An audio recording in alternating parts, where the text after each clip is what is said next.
데살로니가 전서 5장 12절부터 22절까지 낭독하겠습니다.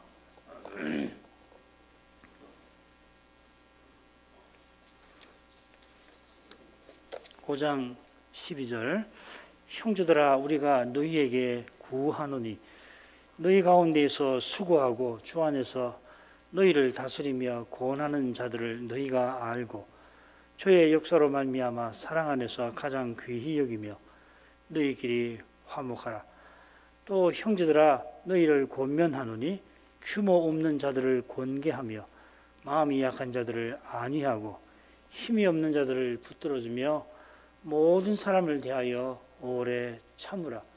삼가 누가 누구에게든지 악으로 악을 갚지 말게 하고 오직 피차 대하든지 모든 사람을 대하든지 항상 선을 조처라. 항상 기뻐하라. 쉬지 말고 기도하라. 범사에 감사하라. 이는 그리스도 예수 안에서 너희를 향하신 하나님의 뜻이니라. 성신을 소멸치 말며 예언을 멸시치 말고 범사에 헤아려 좋은 것을 취하고 악은 모든 모양이라도 버리라.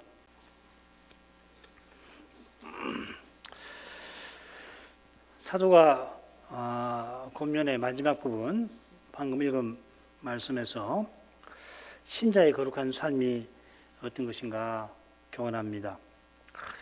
이 첫째 단락 4장 1절부터 12절에서도 똑같은 주제를 다뤘는데 거기서는 좀 더 일반적인 관점에서 다뤘다면 여기서는 좀 더 구체적인 관점에서 다룹니다. 그 관점이란 교회의 치리와 예배에 초점을 둔 관점입니다. 줄거리를 보죠. 12절 13절.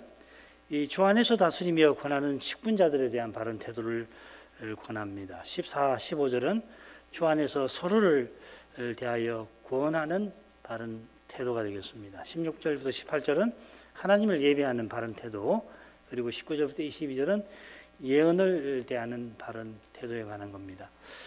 이 네 부분이 실로 아름답게 서로 연결되어 있습니다. 처음 둘은 교회의 치리에 관련된 주제를 다루고요.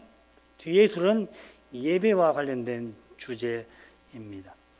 그리고 처음 부분과 넷째 부분은 직분자를 대하는 태도와 붙어 있고, 반면에 가운데 두 부분은 교인들끼리 대하는 것이나 하나님을 대하는 태도와 관련이 되어 있습니다. 이런 줄거리는 하나님을 예배하며 서로 사랑하는 태도와 관계를 강조합니다. 교회가 하나님과 바른 관계에 있고 서로 사랑할 때 말씀을 전하고 받는 일이나 말씀을 쫓아 하나님 나라를 드러내는 일이 아름답게 이루어질 것입니다. 11절인데 굉장한 내용을 참 정말 사도는 사도다워요. 자, 이런 교훈은 마지막에, 지난 시간 마지막에 살핀 말씀과 곧장 이어질 겁니다. 서로 위로하고 서로 세우라. 이 서로 세우는 주제가 처음 두 부분에서, 서로 위로하는 주제가 끝에 두 부분에서 발견이 됩니다. 12, 13절로 가겠습니다. 형제들아, 우리가 너희에게 구하노니 너희 가운데서 수고하고 주 안에서 너희를 다스리며 구원하는 자들을 너희가 알고 저의 역사로 말미암아 사랑 안에서 가장 귀히 여기며 너희끼리 화목하라. 이 4장 처음에 이 권면 대목을 시작할 때에도 우리가 너희에게 구한다 했는데 마지막에도 똑같은 표현을 씁니다. 우리가 여러분에게 부탁합니다. 그때 살핀 것처럼 사도는 마치 종이 주인집 식구들을 섬기는 태도로 어머니가 자녀를 사랑하는 심정으로 구원합니다. 간곡한 심정으로 부탁하는 태도, 이 구한다는 말이 부탁한다는 말이거든요. 그런 태도를 취합니다. 이런 심정과 태도가 교회를 세우는 것입니다. 교회를 친히 세우시는 주님의 사랑에서 그러한 심정과 태도가 나옵니다. 사도가 간곡히 부탁하는 것은 교회에서 다스리며 권하는 자들을 알고 가장 귀히 여기는 것입니다. 다스리며 권하는 자, 장로들이지요. 디모데전서 5장 17절에 보면 잘 다스리는 장로들을 배나 존경할 자로 알되 말씀과 가르침에 수고하는 이들을 더할 것이니라. 장로들을 다스리는 사람이라고 했고, 이어 말씀과 가르침에 수고하는 장로, 목사를 언급했습니다. 이런 걸 참조해 보면 이 지금 12절에 다스리는 자들이 장로와 목사임을 짐작할 수 있습니다. 이 짐작은 이 권하는 자들이라는 용례를 통해서 짐작이 아니라 사실로 굳어집니다. 사도행전 또 사도의 서신에서 이 권하는 일은 사도의 가르치는 직무와 붙여서 언급되는 경우가 많습니다. 아울러 디모데전서에서 목사를 언급할 때 수고하는 자들이라 같은 낱말을 여기 쓰고 있습니다. 너희 가운데서 수고하는 자들. 장로와 목사의 일을 수고라고 표현하듯이 사도는 자신의 직무를 수고라고 자주 표현합니다. 이 표현은 두 가지 의미가 있는 것 같아요. 사도가 사람으로서는 감당하기 힘든 일을 행할 때 수고라는 말을 썼고, 그래서 주님의 은혜로 자기 전부를 쏟아서 그 일을 감당한다 하고서 이 수고라는 말을 쓰는 것 같아요. 고린도전서 15장 10절이나 골로새서 1장 29절에서 확인할 수가 있겠습니다. 사람으로서는 감당할 수 없어서 그래서 하나님 은혜를 의지해서 자기 전부로 전부를 쏟아서 섬기는 것, 그것을 수고라고 한 겁니다. 예를 들어서 이 사도가 데살로니가에서 어떻게 수고했나 2장에서 살핀 바가 있죠. 사도가 이곳에 가서 말씀을 전하고 권할 때 유모의 따뜻한 사랑과 아버지의 착실한 훈계로 했고, 자비량하며 사역했으며 심지어 자기 목숨도 기꺼이 주려 했습니다. 그 대목에서 사도는 우리의 수고와 애쓴 것을 데살로니가 교회가 기억하리라고 언급합니다. 이 수고는 주님께서 우리에게 주님의 전부를 주시는 사랑에서 나오는 겁니다. 주님의 사랑이 아니고서는 아무도 이처럼 수고하지 못합니다. 주님의 생명, 주님의 은혜 받지 않고서 장로의 직분을 감당하지 못합니다. 주님의 사랑을 나타내는 집사의 직무는 말할 게 없겠습니다. 나아가 우리의 모든 소명이 근본적으로 같은 것입니다. 소명, 직분, 소명은 주님을 드러내는 일이니 자기가 죽어야 하죠. 자기가 없어져야 합니다. 주님께서 알아주시기를 바라면서 누구에게도 알아주기를 기대하지 말아야 합니다. 그런데 이게 사람에게는 이만큼 힘든 일이 없죠. 인정받는 것이 사람에게 가장 그 끈질긴 본능 중에 하나 아닙니까? 인정이라고 하는 거. 오해당하는 것만큼 무시당하는 일은 사람이 감내하기 힘든 법입니다. 사도처럼 내가 만물의 지키가 되었다 이렇게 생각을 가져야지 직분을 감당하게 되는 것입니다. 수고를 말할 때 바로 이것을 가리킨 것이죠. 이런 내용에 비춰서 장로들을 간곡하게 부탁하는 그 사도의 심정을 헤아릴 만합니다. 이 하는 말을 몇몇 영어 번역을 보니까는 존경하라 이렇게 새겨놨습니다. 그렇지만은 말 그대로 새겨도 좋을 것 같아요. 주님께서 알아주시기만을 바라고 누구에게도 알아주기를 기대하지 아니하는 그 마음을 알아주라 하는 것이겠죠. 그 마음을 알아주는 것만큼 수고하는 직분자에게 위로가 없을 겁니다. 그러면 누가 그 마음을 알아주겠습니까? 소명을 이루는 저 험난한 길을 걷는 사람이 알아줄 것입니다. 주님의 사랑을 힘입어서 죄와 죽음의 현실에 정직하게 직면한 사람은 알아줄 것입니다. 그처럼 아무도 알아주기를 기대하지 아니하는 직분자가 자기 심정을 누가 알아줄 때에 주님께서 알아주시는구나 알고서 큰 위로와 격려를 받는 것입니다. 수고하는 그 심정을 알아줄 때에 사랑 안에서 가장 귀히 여기라 사도가 간곡하게 부탁하는 심정도 헤아릴 수가 있을 겁니다. 여기 가장 귀히라고 하는 표현이 어디 나오냐면 사도가 데살로니가 교회 교인을 꼭 만났으면 심히 그렇게 만났으면 하고 하나님께 심히 간구했다 할 때 그 같은 말입니다. 그러니까 사도가 그 일을 무엇보다 바랐던 거죠. 그처럼 데살로니가 교회가 다스리고 가르치는 직분자를 누구보다 귀히 여기라고 부탁합니다. 가장 귀히 여기되 사랑 안에서 하라 한 것은 저들의 역사로 말미암아 한 것과 붙여 생각해야 합니다.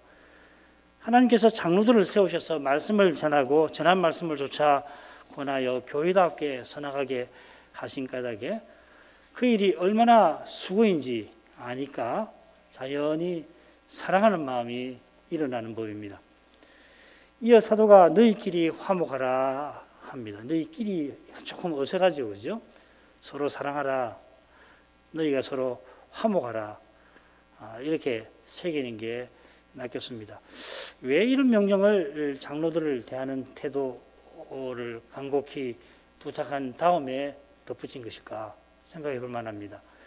지금 데살로니가 교인들이 서로 위로하고 서로 세우는 교회로 서나가는 일을 잘 하고 있어서 무슨 심각한 문제가 이 장로와 교인들 사이에 생긴 것 같지는 않습니다만은 바로 이어보면 규모 없는 사람들이 이 교회에 있고 성신을 소멸치 말며 예언을 멸시치 말라 하는 명령이 나온 걸 보면 심상치 않은 분위기도 엿보입니다. 장로들이 가령 이 규모 없는 자들을 엄히 권징할 때에 불만을 품고 그들이 강서를 멸시할 수가 있을 겁니다. 사도가 장로와 목사를 가장 귀히 여기라 권한 데에서 그런 내용을 짐작해 봅니다.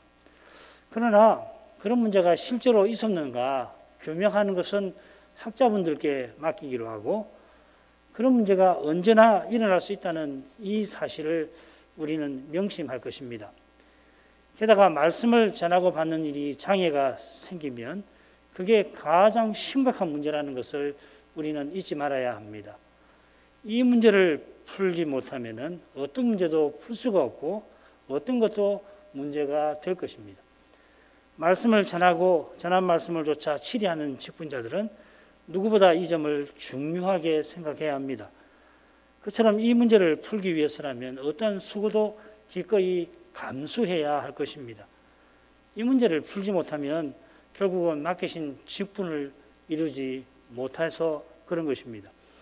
14, 15절로 갑니다. 또 형제들아 너희를 권면하노니 규모 없는 자들을 권계하며 마음이 약한 자들을 안위하고 힘이 없는 자들을 붙들어주며 모든 사람을 대하여 오래 참으라. 삼가 누가 누구에게든지 악으로 악을 갚지 말게 하고 오직 피차 대하든지 모든 사람을 대하든지 항상 선을 조처라. 형제들아 또 형제들아 하고서 다른 주제로 옮겨갑니다.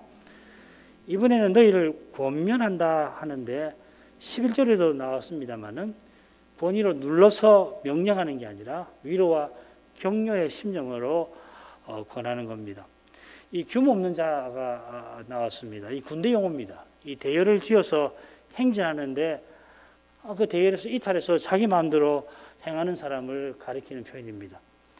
데살로니가 후서에 보면은 어떤 사람인지 짐작할 만한 내용이 나옵니다.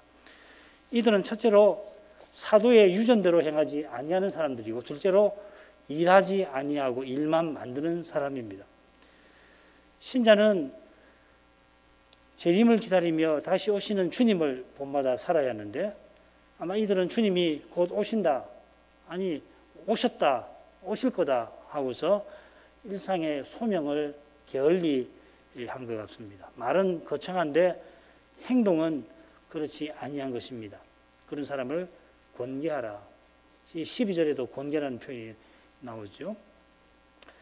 치례가 이런 사람을 권하여 주님을 본받게 해야 하는데 동시에 형제들도 그렇게 하라는 것입니다.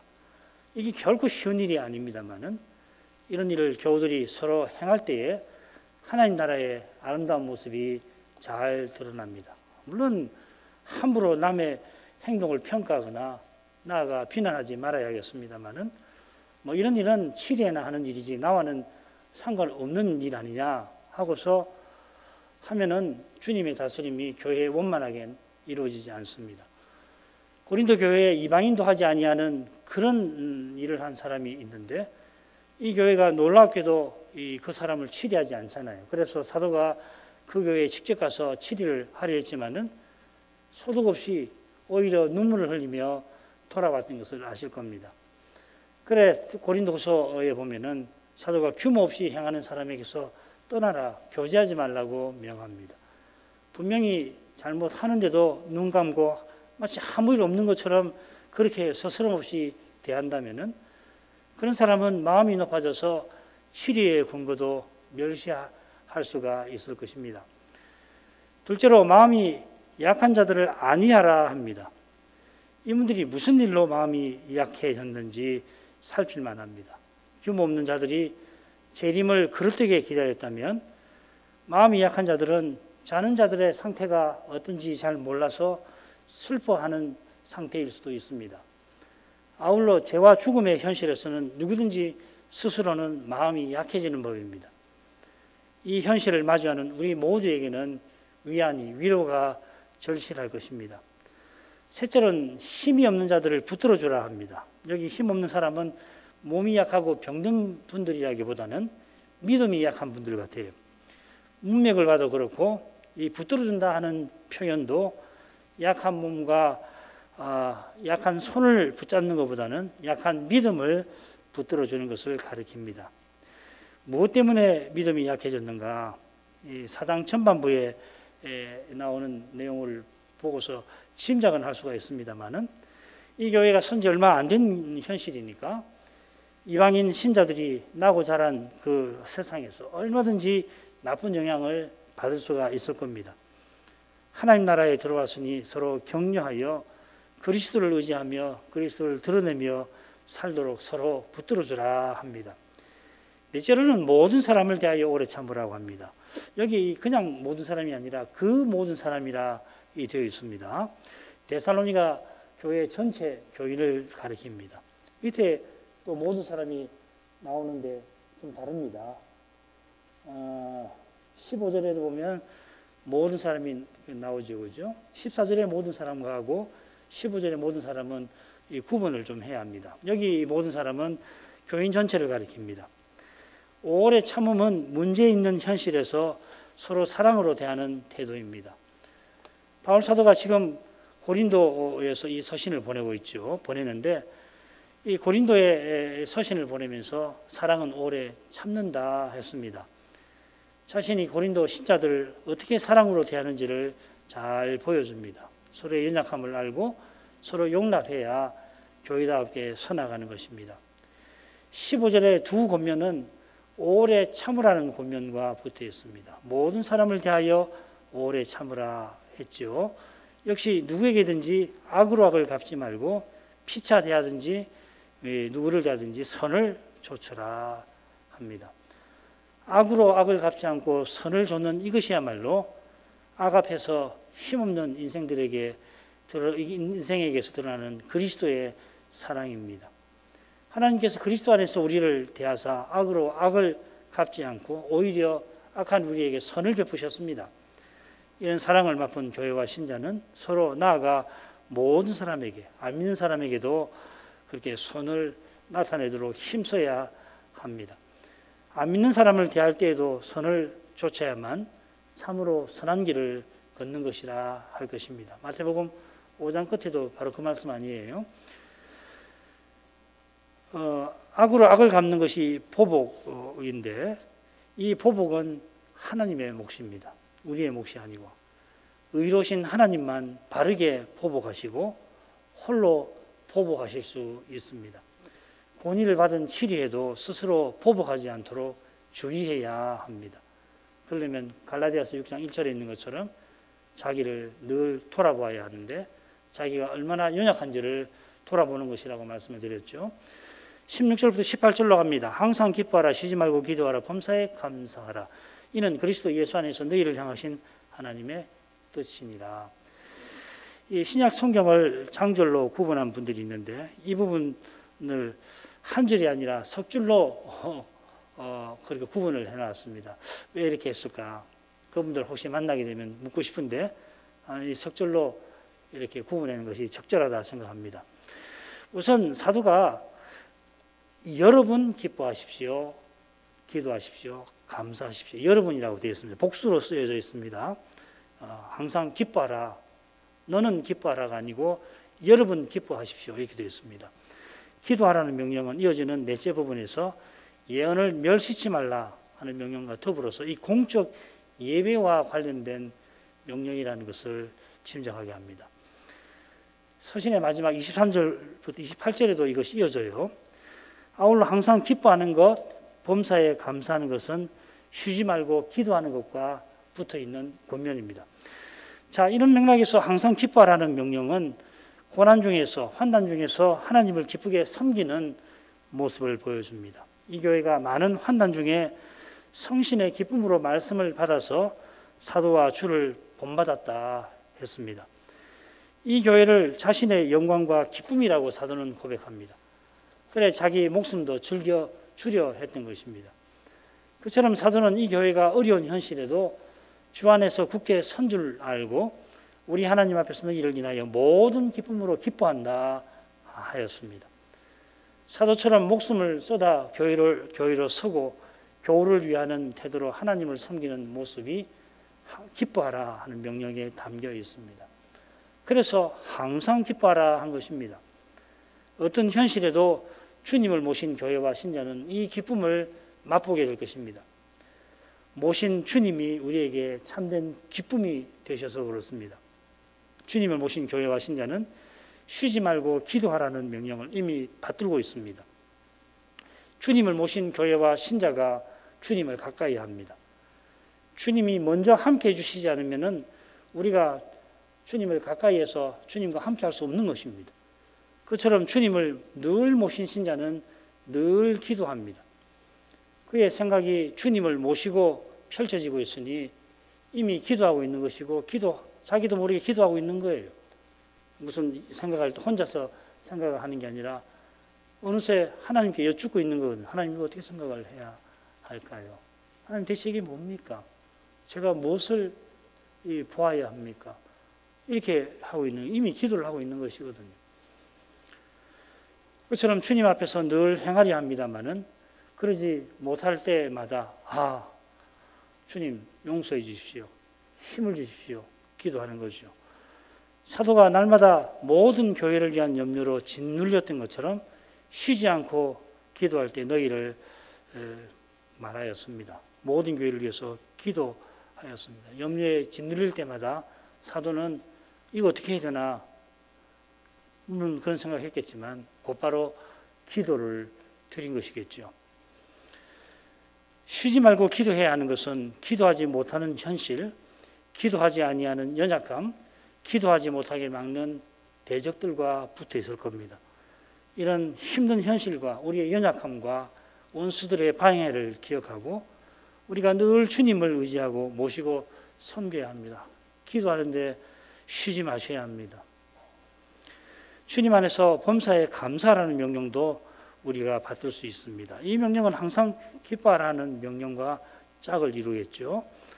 사도가 날마다 모든 교회를 위하여 염려함으로 쉬지 않고 기도하게 되는데 이 기도는 늘 감사가 빠지지 않습니다. 희한한 겁니다. 기도를 이렇게 드리면 결국은 감사함으로 나아가게 됩니다. 과연 사도의 거의 모든 서신에 이 감사가 나옵니다. 갈라디아서를 보면은 감사라는 표현이 전혀 나오지 않습니다. 그래서 특이하다고 다들 말하지만 그런데 사도가 가령 은혜와 평강을 이 갈라디아서 앞뒤에서 비는 거 그에게 감사의 중요한 이유가 되었을 것입니다. 우리가 교회연합의 분열로 큰 염려에 있습니다만은 주께서 친히 주님의 교회를 세워나가신다는 것을 고백한다는 것은 실로 감사한 일이 아닐 수 없습니다. 주님께서 우리에게 베푸신 은혜들을 결코 헛되게 아니하실 것입니다. 우리 앞에 어떤 일들이 일어날지 모릅니다만은 오직 그리스도를 고백하는 교회와 신자에게는 주께서 바라는 것에 넘치게 주실 것입니다. 이는 그리스도 예수 안에서 우리를 향하신 하나님의 뜻이라 덧붙였습니다. 앞서 권면의 대목을 시작하던 처음에 4장 3절에 하나님의 뜻은 이것이니 곧 너희의 거룩함이라 했는데 이 대목을 마치는 끝에도 하나님 뜻이 이렇게 언급되어 있습니다. 하나님 뜻이 이것이라 했는데 이것이 뭐냐면 우리가 살핀 대로 참으로 하나님을 예배하는 것을 가리킵니다. 하나님을 예배하는 것이 단연 우리의 거룩함입니다. 하나님을 가까이 하는 거. 하나님을 주일 예배로 하나님을 가까이 하고 그리고 이어지는 여세에 우리에게 주신 소명들을 통해서 하나님을 드러내는 것이죠. 이 주제가 넷째 부분으로 이어질 것입니다. 성령을 소멸치 말고 예언을 멸시치 말고 범사에 헤아려 좋은 것을 취하고 악은 모든 모양이라도 버리라. 5개 명령이 나와서 제가 5으로 끊어서 읽었습니다. 21절에 범사에 헤아려 좋은 것을 취하라 했는데 끊어야 됩니다. 범사에 헤아라. 모든 것을 헤아려라. 그리고 좋은 것을 취하라. 그리고도 없습니다. 그냥 범사에 헤아려라. 좋은 것을 취하라. 이 끈을 그어야 됩니다. 성신을 소멸하는 것과 예언을 멸시하는 것 하지 말라 했죠. 서로 비슷하고 좋은 것을 취하고 악을 버리는 것이 서로 대조가 되어서 묶어집니다. 중간에 범사를 헤아려라 하는 명령이 중요하게 나옵니다. 요컨대 이 단락은 특히 말씀 전하고 받는 이 주제를 다루고 있습니다. 성신을 소멸치 말라 하는 명령은 성신의 은사라고 하는 관점에서 성신의 역사를 다룬다는 거. 우리가 참 많이 배웠죠. 성신을 근심케 말라 하는 것과 아울러서 성신을 소멸케 말라. 이 소멸한다는 말, 이 불을 끈다는 말이에요. 물을 끼얹어 가지고 불을 끈다는 말인데, 이 성신의 이미지로 불이 자주 나오죠. 이런 걸 참조하면 성신을 소멸치 말라 하는 명령은 주께서 교회에 주신 성신의 은사가 활발하게 발휘되게 하라는 권면이겠습니다. 돌려 생각하면은 이 교회에 성신의 은사가 불일 듯 발휘되는데 장애가 있었다 하는 것입니다. 특별히 예언을 멸시하는 일이 있었던 것 같아요. 이 주제는 앞서 잠시 말씀드렸죠. 여기 예언은 사도가 전한 대로 그리스도를 전하는 일을 가리킵니다. 말씀 맡은 직분자가 그리스도를 본받아 규모 없이 행하지 않도록 강설을 했는데 사랑 안에서 받지 아니하니까 반발을 하여서 강설을 비난했을지 모릅니다. 이런 일은 우리의 육신에서 얼마든지 언제든지 생깁니다. 이런 장애가 생기지 않도록 늘 주의해야 합니다만은 그럴지라도 그런 장애는 생기는 겁니다. 그럴 때마다 말씀을 전하고 받는 이 일이 얼마나 중요한지를 깨닫고 겸손히 주님을 바라보아야 합니다. 주께서 이 장애를 꼭 제거해 주시기를 간절히 기도해야 합니다. 사람이 전하는 강수를 하나님의 말씀으로 받는 일은 전적으로 은혜에 속하는 것입니다. 이 은혜는 오직 자신이 얼마나 죄인이며 얼마나 연약한지를 깨닫는 사람만이 구하는 것이죠. 말씀이 순수하게 전해지지 않든지 말씀이 순전하게 받아지지 아니하면 거기서 교회가 있을 수도 없고 서지도 못하는 것입니다. 달리는 무슨 방법을 써도 교회답게 사명을 이루지 못하는 법입니다. 이런 점에 비춰서 범사에 헤아리라는 명령을 살펴볼 만합니다. 이 21절은 이 두 개의 명령으로 되어 있다고 말씀을 드렸죠. 범사에 헤아려라, 좋은 것을 취하라. 이 좋은 것을 취하라는 것은 뒤에 나오는 이 악을 버리라는 것과 대조를 이룹니다.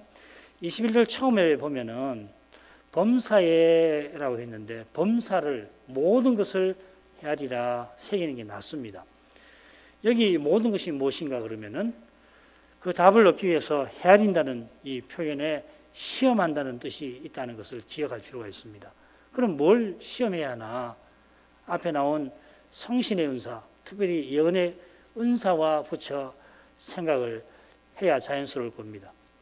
성신의 여러 은사를 가리킨다는 견해도 있고 예언의 은사를 가리킨다는 견해도 있는데 성신을 소멸치 아니하려면은 단연 예언의 은사가 바르게 발휘되어야 하는 것입니다.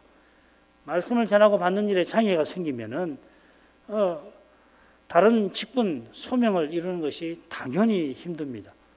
말씀을 신실히 전하고 진실히 받아도 주님의 몸답게 서고 지체답게 살아가는 것이 실로 힘든 법인데 하나님을 예배하는 일에 장애가 생기면은 얼마나 힘든지 우리는 잘 알고 있습니다. 그런 점에서 말씀의 은사가 제대로 발휘되는지 살피는 일은 실로 중요합니다. 이 일을 특별히 장로에게 맡기셨습니다. 장로가 이 일을 잘 하려면은 방법은 하나예요. 신자로서 말씀을 늘 깨닫는 것입니다. 요새 성경을 읽고서 하나님의 음성을 들어야 하고 주일 강설에서 그리스도를 들어야 말씀 전하는 일이 잘 이루어지는지를 살필 수가 있습니다.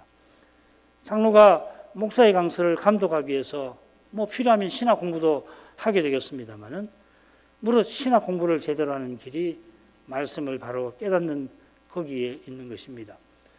이런 내용에 비춰서 그 다음 좋은 것을 취하고 악은 모양이라도 모든 모양이라도 버리라는 명령을 살펴야 할 겁니다. 여기 이 취한다는 말, 이게 용례를 보면은 사도의 유전을 굳게 붙잡는 것을 가리킵니다.